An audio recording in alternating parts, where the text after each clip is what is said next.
Minutitos, porque ahora mismo tenemos prevenido a don Mario Conde. Don Mario, ¿qué tal? Muy buenos días. ¿Qué tal? Buenos días.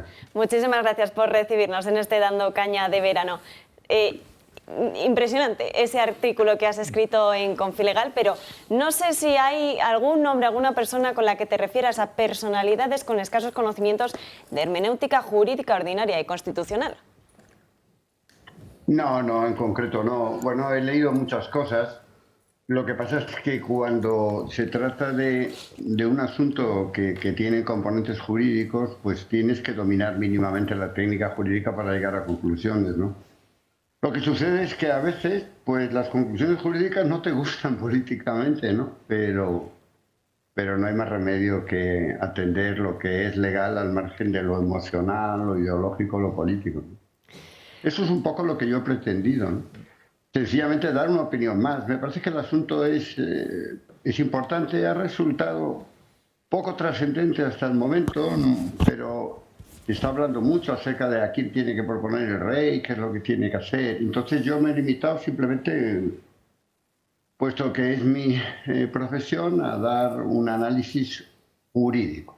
Estrictamente Efectivamente, jurídico constitucional. ahí quiero ir a dar porque esta es mi próxima pregunta. Muchos están hablando tras las elecciones 23J de la investidura, pactos a derecha y izquierda, pero nadie habla de cuál va a ser el papel, en este caso, del jefe del Estado, del rey Felipe VI, pero es que la Constitución no le dicta cuál va a ser el camino a seguir, a qué candidato debe proponer, ni por qué debe proponer a derecha o izquierda. Bueno, quiero decir, la propuesta del rey, antes que nada, es muy relativa. ¿Qué quiero decir con eso? Que el rey se lo propone, pero se lo propone al presidente del Parlamento, que es quien tiene que refrendar. Este acto de refrendo por parte del presidente del Parlamento es vital por una razón, porque sin ese refrendo los actos del rey, dice la Constitución española, son nulos. Y el responsable políticamente del refrendo es quien refrenda. En el caso de la propuesta, efectivamente, como dices muy bien, el artículo 99 de la Constitución no establece ningún límite. Simplemente dice que el rey efectúe consultas. Y cuando no se establecen límites, uno podría interpretar con arreglo al principio latino de que lo que no está expresamente prohibido está permitido, con lo cual llegaríamos a la conclusión de que el rey puede proponer a quien le dé la gana. No. Cuando no existe un límite, lo que hay que hacer es integrarlo jurídicamente con arreglo al espíritu de la Constitución española. ¿Y cuál es ese espíritu? Lo dice muy claro el artículo 1, la monarquía parlamentaria. ¿Y qué es una monarquía parlamentaria? Aquella donde el rey no gobierna. Reina, pero no gobierna. ¿Puede el rey producir por sí mismo actos políticos? No. Los actos políticos del rey tienen que estar refrendados. Es literal la Constitución. Solamente hay una excepción, que es el artículo 65.2, que es el nombramiento del personal de su casa. Bien. Entonces, la propuesta del rey se enmarca dentro de los actos políticos. ¿Qué es lo que dice la Constitución? Que consulte. ¿Por qué? Vamos a ver, ¿quién nombra al presidente del gobierno? El Congreso de los Diputados. Por mayoría absoluta o por mayoría relativa, dependiendo de las dos sesiones. ¿Lo nombra el rey? No. Entonces, ¿el rey qué es lo que está haciendo? Consultar con aquellas personas que han sido elegidas como parlamentarios y que integralmente conforman el Congreso de los Diputados. ¿Y qué es lo que les consulta? Pues les consulta a quién piensan nombrar. ¿Por qué? Porque el objetivo específico de la consulta es con referencia a el presidente del gobierno de la nación. En los casos en que hemos vivido de mayorías absolutas no había ningún problema, sencillamente, bueno, había un partido que controlaba el Parlamento y ese partido pues ya se sabía quién iba a nombrar. ¿Hubiera sido posible, por ejemplo, para el rey nombrar a un candidato que no fuera precisamente el líder del partido que tenía mayoría absoluta en el Parlamento? No, evidentemente no. El rey, como es natural, está sometido a la soberanía del Parlamento en este tipo de actos, ¿no? ¿Por qué? Vuelvo a insistir, porque quien nombra al presidente del gobierno es el Parlamento. Cuando no existe una mayoría absoluta, como es el caso actual, es cuando se plantean problemas. Pero problemas que tienen que ser resueltos con arreglo a un criterio de lógica jurídica y del espíritu de la Constitución. La lógica jurídica y el espíritu dicen que estamos en una monarquía parlamentaria, que el Congreso es quien nombra y que el rey hace una propuesta que tiene que canalizar a través del presidente del Parlamento. Propuesta que debe de ajustarse a lo que el rey percibe de las consultas que efectúa con los líderes de los grupos parlamentarios. Y si me lo permite, señor Conde, sepa por eso la audiencia, por si acaban de conectar ahora mismo los televisores, sepan por eso que le corre tanta prisa al Partido Socialista hacerse efectivamente con la presidencia del Congreso. En este caso, yo puedo tener preferencias que creo que a lo largo de mi trayectoria están claras, ¿no? Yo no estoy defendiendo que tenga que nombrar a A o a B o a C o de quién deba de ser el presidente del gobierno. Estoy defendiendo al rey. Al rey. Porque a mí lo que me importa en estos momentos es la estabilidad de España. Y la estabilidad de España pasa porque no se cuestione la figura del rey en un acto que tiene que quedar perfectamente claro. Imagínese usted que, bueno, el rey hace una propuesta distinta a la que se deriva de la mayoría parlamentaria. Primer problema, ¿lo refrendaría el presidente del Congreso? Porque si no lo refrenda, el acto del rey es nulo.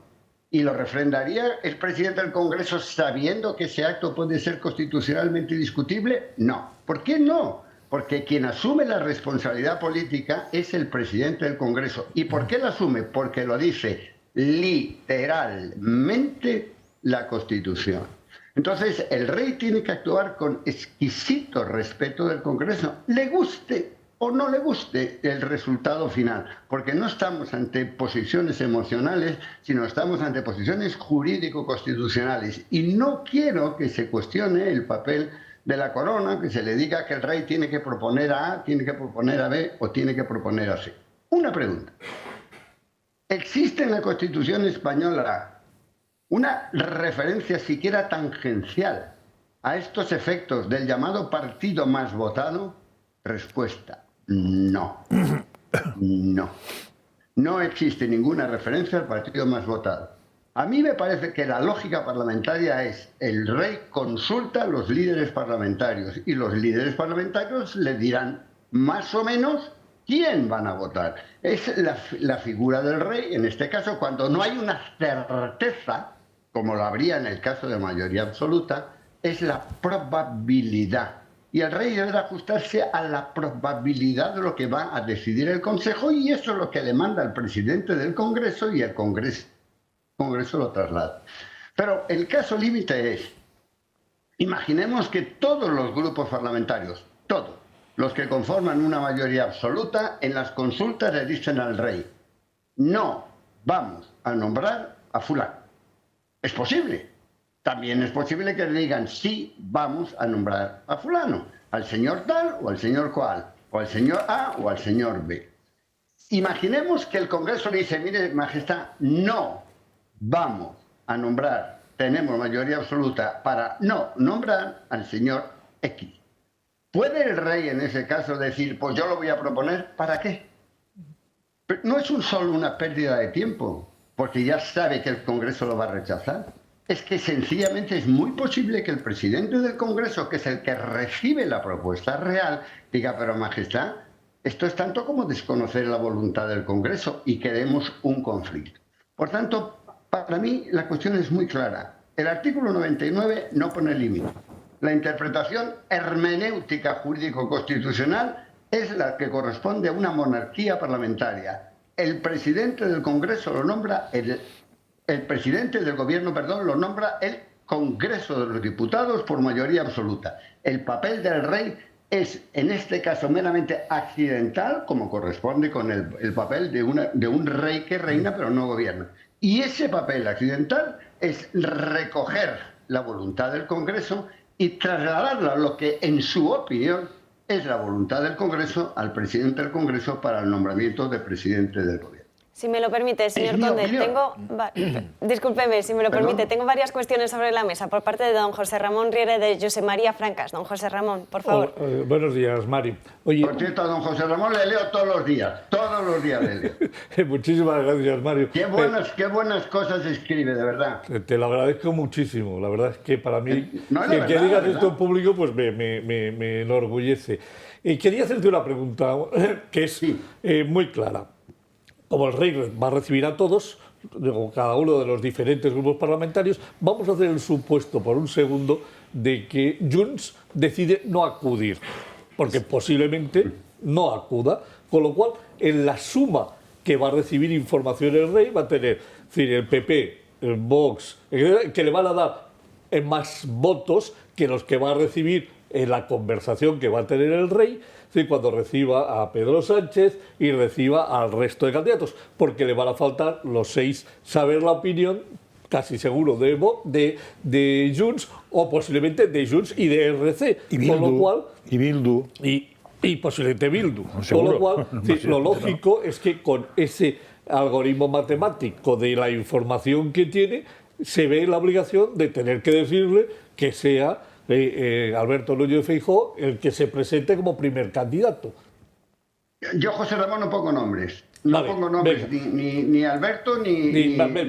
Pero entonces, si sale... Otra cosa, perdona, te contesto, otra cosa es lo que me gustaría, pero yo trato de responder desde el punto de vista objetivo. Si en las consultas el rey no obtiene una mayoría absoluta a favor de nadie o en contra de nadie, no tenemos, el rey carece de certeza. Entonces, al carecer de certeza, tú esto lo manejas matemáticamente de maravilla, entra el campo de la probabilidad. Entonces, el rey hace un juicio de probabilidad, que puede salir bien o que puede no salir bien. ¿Por qué? Pues porque puede ser que los señores que no hayan asistido, pero hay un caso límite. Los señores no asisten a la consulta con el rey, pero públicamente dicen, no, vamos a votar. A mí eso no me convence. ¿Por qué no? Porque donde hay que decir sí o no con arreglo a la Constitución es en la consulta con el rey. Si usted no quiere ir a la consulta con el rey, usted queda apartado del proceso de formación de voluntad del soberano para trasladar una propuesta al presidente del Congreso. No me vale que usted ande. Eso de andar en los periódicos no me vale. Ahora bien, José Ramón, si existe una certeza matemática en la consulta constitucional, no hay más remedio, con arreglo al principio de la monarquía parlamentaria, que el rey se ajuste a la certeza matemática. Y ahora sí, José María. Nos guste o no nos guste. disguste. Sí, clarísimo. Si no, Mario, José María Francas, es que es la misma pregunta. Vamos, te iba a hacer porque hay la seguridad de que 3 grupos no van a informar, que curiosamente, eso nos daría para otro debate, no quieren informar porque dicen que no aceptan que sea rey. Pero es que no es rey, solo es jefe de Estado, con lo cual no acabo de entender cómo puedes saltarte a la figura del jefe de Estado si constitucionalmente tienes que ir a informar. Pero eso es otro debate. Claro, entonces es evidente que el jefe de Estado, el rey en este caso, no tiene los datos para tomar esa decisión de la boca de los portavoces. Igual el presidente o la presidenta del Congreso le dice, me ha dicho Pepito, ¿vale? Me ha dicho Pepito. No vale, Pues no eso. vale. Pues entonces Hay un trámite constitucional. Vamos a respetar la Constitución, nos guste o nos disguste. Por cierto, a mí la figura de un rey sin poderes, yo ya lo critiqué en el año 1994, pero es que lo que haya criticado no significa nada. Estamos hablando en el año 2023. Hay un trámite, ese trámite es constitucional, se llama la consulta.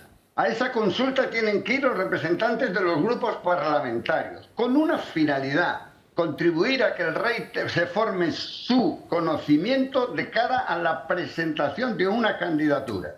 ¿Ustedes no quieren asistir? Pues lo lamento mucho, señores. Me da igual lo que cuenten en sus casas, en público, en la televisión o donde sea. El trámite es la Constitución. Ustedes no han estado. ¿Qué puede ocurrir? Puede ocurrir que con arreglo a los que han asistido, el juicio de probabilidad del rey sea 1, y luego esos señores que no han asistido llegan al Parlamento y lo que hacen es no aceptar o votar en contra del candidato que el rey propuso ante su inasistencia. Eso es tiene un nombre, ese tipo de comportamiento, que para qué lo vamos a decir en público. Pero señores, si los representantes de los grupos parlamentarios no van, el rey no tiene certeza y no tiene más remedio que actuar sobre el criterio de probabilidad. Señor Mario Conde, muchísimas gracias por habernos atendido esta mañana en Dando Caña de Verano. Encantado, encantado de verdad. Y nosotros